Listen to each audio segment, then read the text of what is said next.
ફરી એકવાર ભારતીય જનતા પાર્ટીની સરકાર અને ગુજરાતના ગૃહમંત્રીનો ભાંડો ફૂટી ગયો. છેક હરિયાણાના મેવાતથી કચ્છ સુધી 1000 કિલોમીટરનું અંતર કાપી 4 કરોડનો દારૂ હરિયાણાથી કચ્છ સુધી પહોંચ્યો. અને ફરી સ્ટેટ મોનિટરિંગ સેલે શું એક્શન લીધી? ખાલી કોન્સ્ટેબલ અને પીએસઆઈ ને પીઆઈની સામે તવાઈ આવી, એમને સસ્પેન્ડ કર્યા, એમની સામે એક્શન. રસ્તામાં આવતા 4 જિલ્લા પોલીસ વડાની ભૂમિકાની કોઈ જ તપાસ નહીં. એટલે રાજ્યની અંદર જેટલો પણ દારૂ પકડાય ખાલી પીએસઆઈ પીઆઈ કોન્સ્ટેબલને ટાર્ગેટ કરવામાં આવે છે.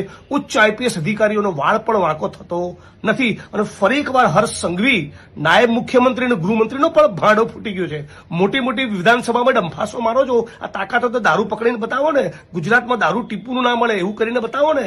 અત્યારે જેટલો પણ દારૂ પકડાયો છે એ ઐતિહાસિક છે. 4 કરોડનો દારૂ, 56,000 બોટલ, 23 આરોપીઓ ફરાર, 10-12 બુટલેગરો ભૂગર્ભમાં. તો આપણા ગુજરાતમાં શું ધંધો ચાલુ રહ્યો છે? આ શું તમે કરી રહ્યા છો? હું રાજ્યની સરકારને માંગણી કરું છું કે તાબડતોબ દરેકે દરેક જિલ્લા પોલીસ વડા જે આમાં સંડોવાયેલા તમામને સસ્પેન્ડ કરી એમની સામે પ્રોહિબિશન એક્ટ હેઠળ કાર્યવાહી કરવામાં આવે.